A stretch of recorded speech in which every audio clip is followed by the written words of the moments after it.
don't know how powerful your voice is. They don't want to hear another legislator. They don't want to hear somebody else that's advocating. Sometimes they just want to hear that personal story.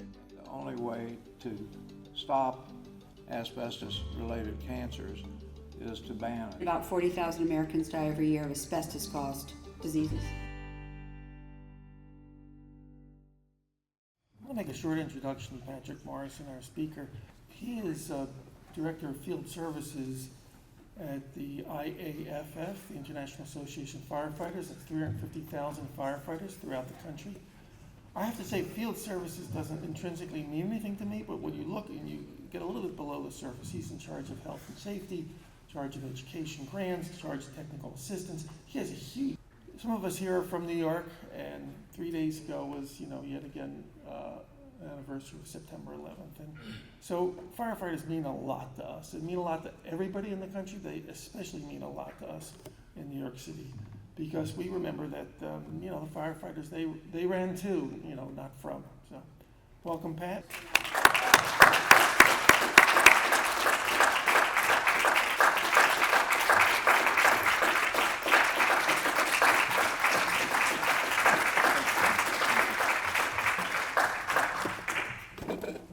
Hey, good afternoon to everyone, and thank you so much. That does mean a lot. And I think that Linda just said it backwards. We have an amazing lunch and a keynote speaker. So that's what she needed to say there too. I want to say first, I want to say for all of those that had a loss, I feel sorry for that loss for you, and I'm sorry about that. We have a lot of people in this room that have had that.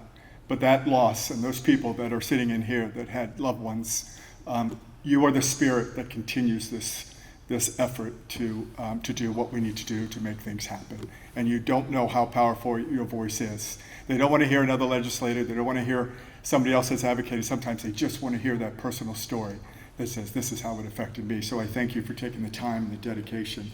I met Linda, it seemed, 20 years, 2005 is when I met Linda.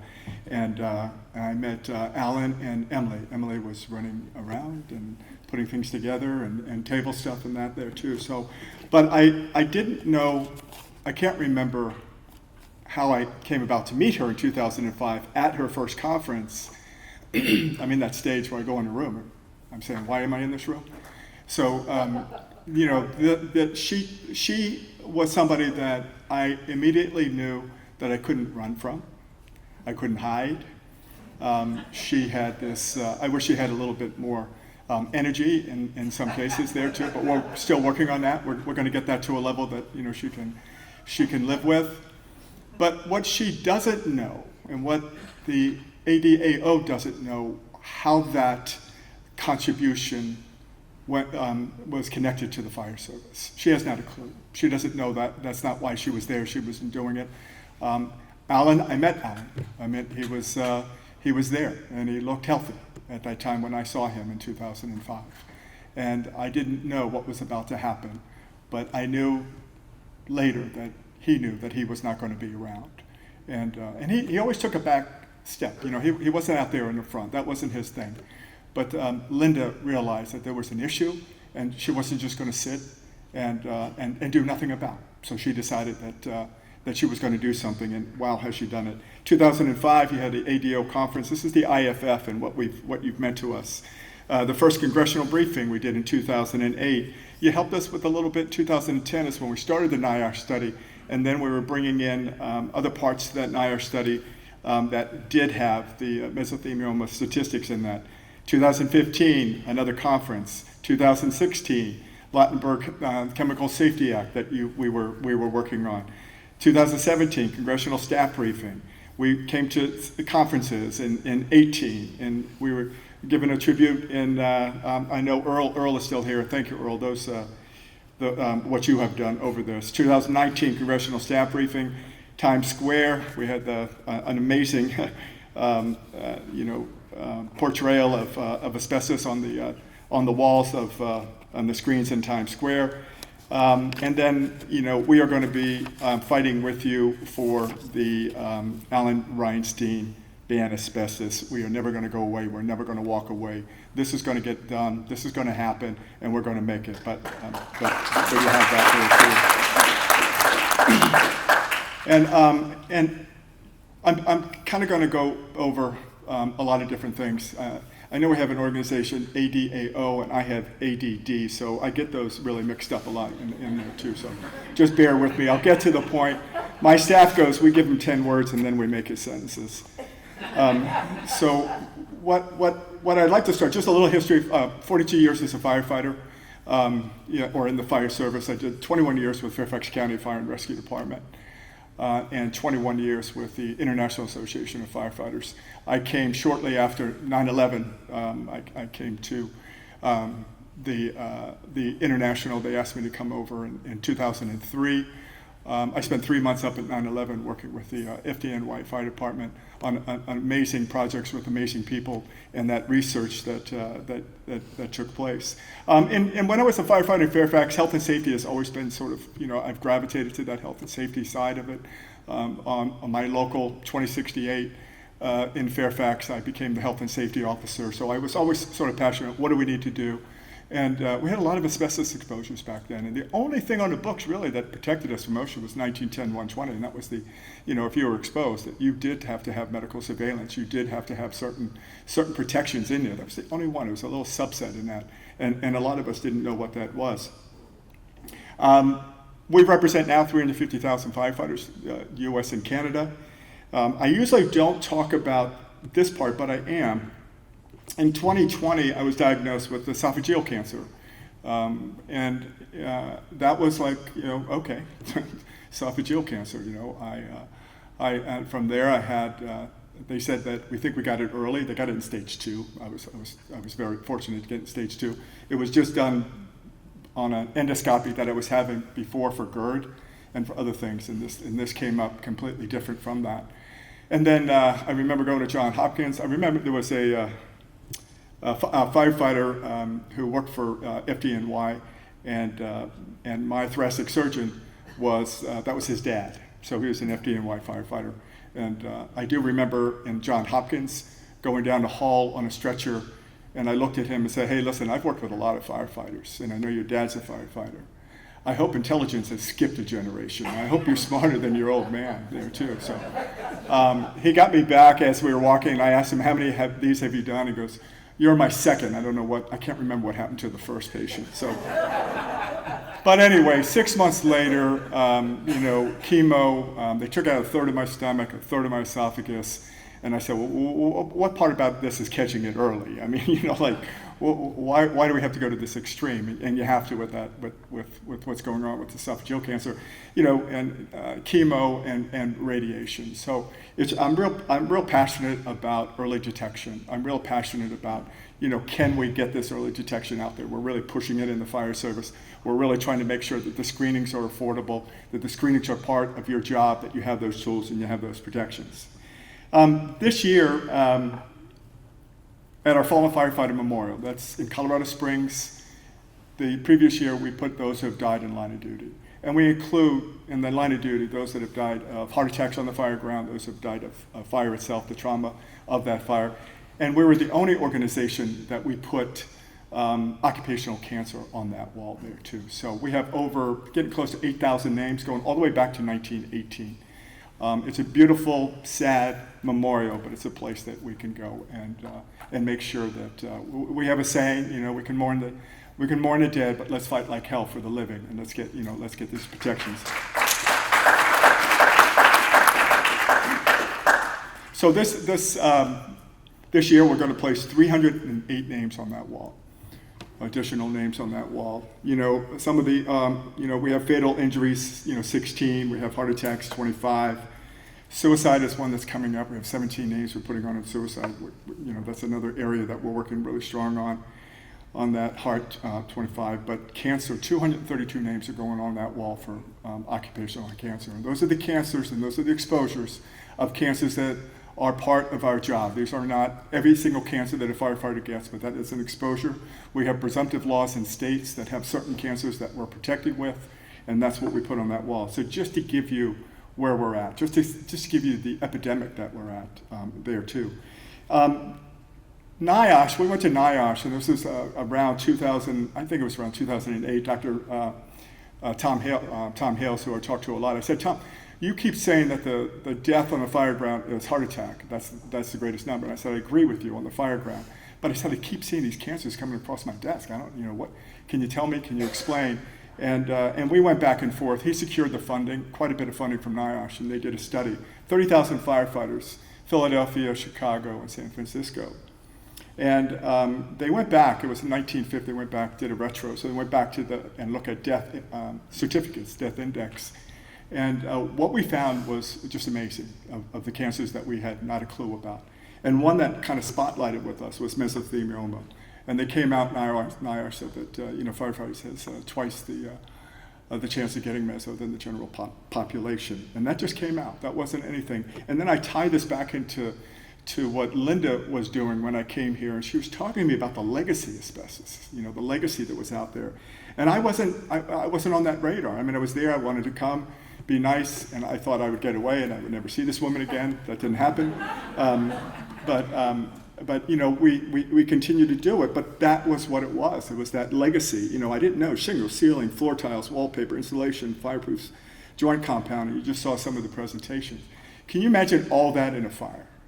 Can you imagine all that toxic smoke in a fire? Can you imagine, you saw the face of the two that were exposed, that looked like they had flour in their face. And look at all of that, and we were not taking it serious in the fire service. We had to start to do some things differently. We had to do better decontamination. We had to do better identifying. We needed to make sure that we had to do better at doing annual medicals and physicals, trying to catch something early. If I didn't catch my cancer in stage 2, I probably wouldn't be talking here today, because esophageal is one of those that you really have a small chance if it's in stage 3 or 4 to come back. But I'm just fortunate and I'm lucky, and I have a purpose. And some people say, "Why didn't you retire?" I said, "I'm not done yet." So we got things to do. So and then what took place, and all of these things are, believe me, these things have a connection with ADAO. I'm not just saying this; they have a connection, and that connection really starts from about relationships. That's what it is, about people wanting to do the next right thing, being a championship, and maintaining relationships. It's not difficult. But people have a difficult time doing that and making it. I just want to give this IARC. I think a lot of you know IARC, the International Agency for Research on Cancer. We were pushing them. We were pushing these studies. We had the NIOSH study. We had a study on the monographs that we were looking at, and they just came out. And I'll give you what their latest monograph came out with. The working group evaluated occupational exposure as a firefighter as carcinogenic to humans, Group 1. And we were always told when I was testifying in states that it was more of a lifestyle. You guys, it's your smoking, it's your whatever else you're doing, you're not doing it. It's not the job that you do with that. On the basis of sufficient evidence for cancer in humans. That's the highest you can get. You can't get any higher than that. Occupational exposure of a firefighter causes mesothelioma and cancer of the bladder. Those two cancers, IARC said causes that. That was the first time. This was, for us, when you're out there, people say, well, what is IARC? And IARC, they don't do things quick, and you have to be patient, and you have to have that information out there. Occupational exposures of firefighter causes, there was limited evidence for human cancers, and limited just means we didn't have enough documentation for colon, prostate, testes, and for melanoma of the skin and non-Hodgkin's disease. So what we're doing, we're pushing that back, but this all came about, the studies, the pushing it done and getting it done, these all came back. We talked a little bit about 9/11. I just spent 3 months up in 9/11. I remember my oncologist when I was in his office, and when we got the decision, my wife and I were sat in there, and he goes, "Were you ever exposed to any toxic chemicals?" I said, "Well, yeah, a couple." So he couldn't shut me up after that. He was a little bit, why did I say that? 9/11, when we were up there, I was up there working. I was up Midtown. We've been up there for a couple of months. EPA comes out and says that the safe levels at the work site, safe levels. Don't worry about it. Everything is safe. We don't have, we're not picking up any asbestos. We're not picking up up any of that. Since then, we have a big World Trade Center health database. Since then, 775 responders to the World Trade Center have developed lung or bronchus cancers. 775. 775. So right now we have more firefighters. We lost 343 firefighters that day. We have more firefighters that have died post 9/11 for the exposures that they were onto. And this is the federal government saying that we had safe levels.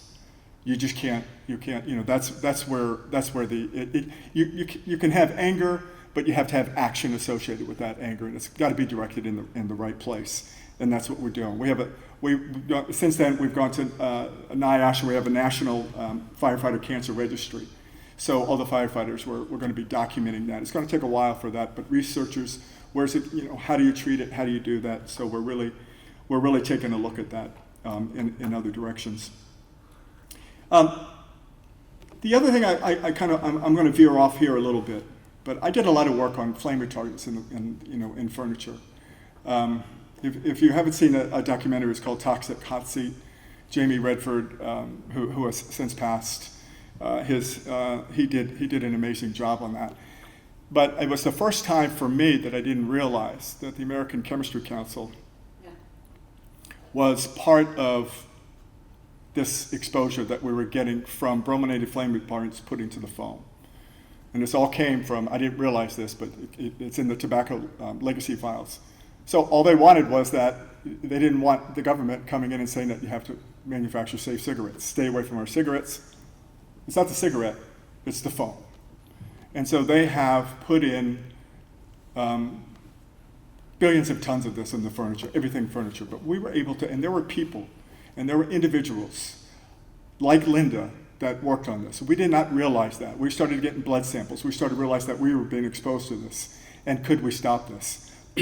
And we have prevented them from putting brominated flame retardants in the foam in the furniture, and that's what can happen with the advocacy and what we need to keep pushing. But what I say that is that the American Chemistry Council came to the fire service and they were buying and they were giving burn funds, cash awards, they were giving equipment, they were giving that, they were there. And nobody knew that they were there to do one thing, to sell a product, to make money for their shareholders. That's it, period. That's all they care about. It doesn't matter. I had a meeting with them, I'll never forget it. They came down to the IAFF, we talked about flame retardants, and I realized that these people were not doing the right thing, and we could not trust them. And today, we cannot trust a lot of the corporations that we think are doing the next right thing for us and the workers. Not just firefighters, it's workers, it's everybody out there. It's those people that need our protection, people that we don't even know their names, that need a protection because they're just trying to do what they do. They're going to work every morning. They're just trying to do what they need to do, but there are no protections. I mean, I go down, I drive through and I see construction sites where you have workers on there that have no mask. They have no, protections. I mean, they're just treated as if, that's disposable. Those workers are disposable. And that's what they continue to do, to treat people like they're disposable. Just recently, we found out that in our personal protection gear, can you imagine what we wear to go to fires, that inside that, where it was covered with PFAS inside there. And we had flame retardants on the inside moisture barrier. So we couldn't realize this at first. I was probably slow to react because I wanted to make sure that this was true. This was it. These were the elements, what was going on in here. So we've had to take, I just want to, Ann Kirst, who's Motley Rice. Ann, can you raise your hand up? This is somebody that is we had a group, we had all these, companies coming in, these law offices coming in and looking at, do they want to take this case from the firefighters? And there was a lot of big names in that. I can tell you Motley Rice not only was the right choice, but they did it for the right reason. They continue to do it for the right reason. And we just got a decision from National Fire Protection Agency that without her work, it would not have done. And what that decision means is that we will have a toxic hazard use list, meaning that these chemicals cannot be put into this fire gear, period. They're going to be on that list. And Ann, thank you. I appreciate you working on that.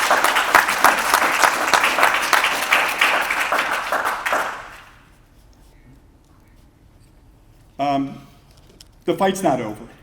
The fight's not over. The fight is there. I mean, the fight continues today. I have a saying that, and I think I told Linda and Ellen this the other day, that we can go back in our past, but let's not stare. Let's move forward. The work is today. The work is what do we need to do today. We have to maintain this connectedness. What Linda has done is she's built, people that are willing to work together for the common good of helping people become healthier or to maintain their health. We have to have more advocates. We have to have people. This is not easy. This is not something, you do. A lot of people don't do this. You don't have time for this, But we do. We need to have that next crop of young people. I mean, the younger generation that really realizes how important this is. And if you go back in history and look at you can find that champion. I always say to firefighters out there, you might have a cause. You might have something that you're looking to do. And if you get frustrated and you think, well, nobody's going to listen to me, I'm going to walk away. And I just say to them, well, you're not the champion. Say, what do you mean? Well, you're not the person to do this. Find somebody else. Find somebody else that has to do this, because obviously you've already given in. And if you quit like that, but a champion doesn't quit. A champion faces that adverse and keeps going and keeps working and keeps building. And you go back in time and you look at those things, you will always find somebody there that has moved the needle. And that's what we have to do here. We have to get this next group, this next generation. I love this next generation. I've raised, I've got 3 kids of this next generation. I just don't want them moving back home, and that's fine. I love them. I love them to death. I saw that on a bumper sticker. My house is childproof, but they keep getting in. So I want to do that there too. But I do. But I think that that's the passion we need. We need to have this. We need to have this. These rooms should never get silent. These are the rooms that continue. This is a room in 2005 that I didn't know what I knew. Linda thinks I'm somebody, that I really don't think I am, because I listened to Linda, and she gave me sort of the guidance. And somebody said, well, why did you work for Linda? Well, I almost had to, I didn't even have to surrender, because she was already in my perimeter. I couldn't get, she was there. But she kept me going, she kept me moving, and she kept me focused on that. The fight's not over. We know that 40,000 Americans die annually from asbestos-related diseases. Unfortunately, this number has remained consistent for more than a decade. In the late spring 2024, the EPA presented Part 1 rule banning only 1 asbestos fiber and 6 conditions of use. While a good first step, the rule must be improved upon to ban all fibers and then diligently enforce. And that's the biggest thing that we have to do, is the enforcement part. Further, the rule does not relieve IAFF and ADAO coalition from seeking legislation to ban all fibers, as a future administration could weaken the rule with a stroke of a pen. The IAFF continues to seek detailed information about the presence of legacy asbestos. I can't tell you that legacy asbestos is so important for us, and we'll have more discussions on that. And I told Linda we have to start to double down at the IAFF about forming this next generation of firefighters, how dangerous this is. And do not be complacent. Complacency always will kill us on the fire ground, and it will kill us on our exposures if we're complacent to that. The IAFF continues to seek information about the presence of this legacy asbestos located in commercial and public buildings, along with enhanced medical surveillance of firefighters exposed to asbestos. We have to continue to do that. We're going to do that. We push this through our efforts, and we're going to continue to push that. So anyway, Linda, Emily, I love you both. I love you. You guys are just are special people in my life, for giving me, that there are good people out there doing great things, and we just have to go along sometimes to support and go along for the ride. So all of you here, from the fire service, from our General President Eddie Keller, our General Secretary, Frank Lima, I just want to extend our thank you, because you don't know the stuff that you're doing, what you're presenting, how we take that, how we give that information back out to the fire service sometimes starts at these conferences, and that's why I'm here today. So thank you very much.